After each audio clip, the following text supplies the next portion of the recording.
Have you ever wondered what happens when two of the strongest beings in the universe decide to throw hands inside a freaking star? Well, today, we're talking about one of the craziest fights in comic book history. Mark Grayson vs. Thragg, a battle so insane that it literally takes place inside the sun. Yeah, the actual sun. But before we get to that, we need to talk about how this all started. Grand Regent Thragg was born on the planet Viltrum thousands of years ago. He was trained in all forms of combat and bred to be the strongest among the Viltrumites. After their emperor, Argal, was killed by Thetis, Thragg fought in the Viltrumite Civil War, displaying incredible strength. After the battle, the Viltrumites emerged as an unstoppable race, now led by Thragg. He was granted the title of Grand Regent and tasked with finding the heir of Argal. He kept Argal's skull as a reminder of what would happen if the Empire fell into disarray.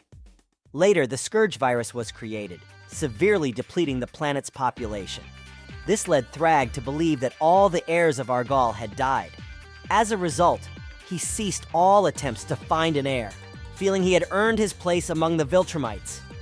After the virus struck, only 50 pure-blooded Viltrumites remained, and Thragg was tasked with restoring the Empire while also fighting their enemies across the galaxy. After Omni-Man's betrayal, Thragg sent Conquest to take control of Earth. However, after Conquest failed to kill Mark, he had to face Thragg. Conquest begged for forgiveness, but Thragg threatened to kill him. Seeing Conquest as still useful, Thragg sent Lucan, Conquest, and an unnamed Viltrumite to kill Invincible and anyone aiding him. After Conquest was killed by Invincible and the coalition of planets began attacking Viltrumite-controlled planets, it was revealed that Thragg had a spy within the coalition.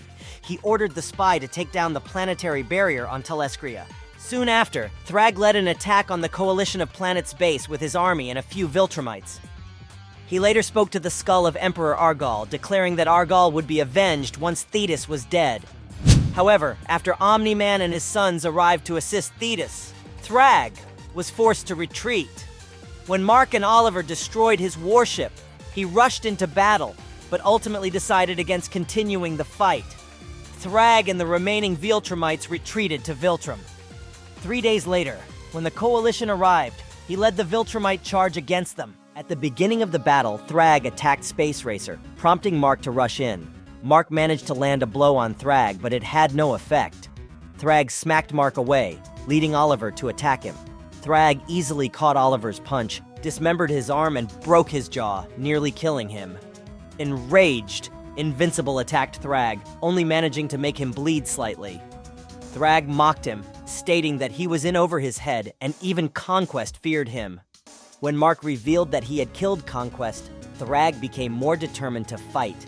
After Thetis, Mark, and Nolan destroyed Viltrum, Thragg became enraged and cried out. He furiously declared that Thetis had destroyed their heritage, history, and home. Thetis offered Thragg a chance to surrender, but Thragg refused. Instead, he rushed toward Thetis and decapitated him, declaring that Lord Argal was now avenged. Thragg then announced that anyone opposing the Viltrum Empire would die. He engaged Mark in battle, brutally beating him until Nolan intervened. Thragg revealed to Nolan that Thetis had killed Lord Argal. In response, Nolan stated that the Viltrumites deserved extinction for their crimes. Thragg headbutted Nolan but was interrupted by Battle Beast. Thragg threw Battle Beast aside and resumed his assault on Mark and Nolan. Nolan intervened again to allow his son to escape, but Thragg overpowered him. Eventually, Thragg impaled Nolan with his arm. As he was about to kill Invincible, he decided to spare them instead. This confused Craig, but Thragg insisted that the Viltrum Empire needed all Viltrumites alive. Later, Thragg appeared on Earth, revealing himself to Mark and Nolan. He proposed surrender, but on one condition: the Viltrumites would take over Earth. Mark lost his temper, but Thragg detailed his plan.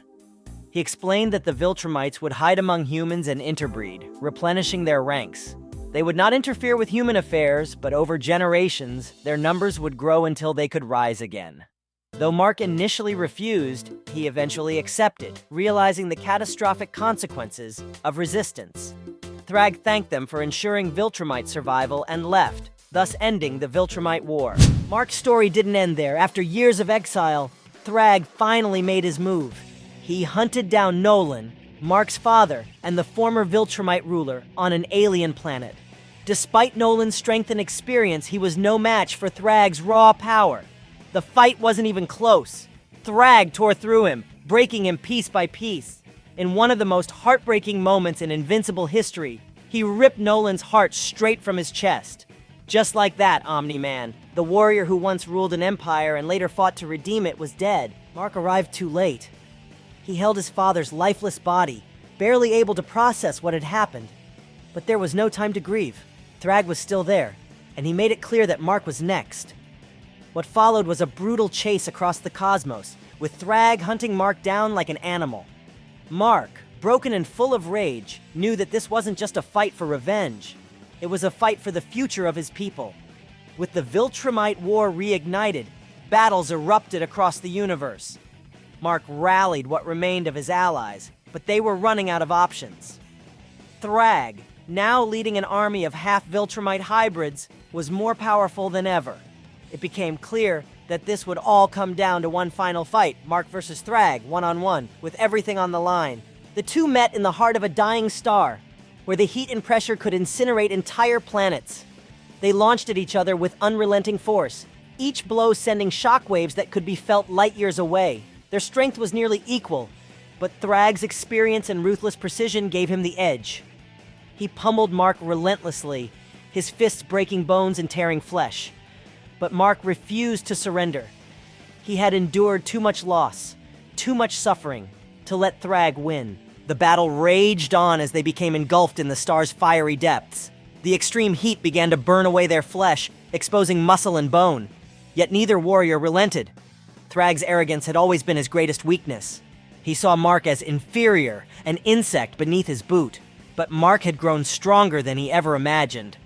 With a final desperate surge of power, he seized Thragg by the throat and forced him deeper into the core of the star. The heat intensified, reducing them both to near skeletal remains, but Mark held on with unwavering resolve.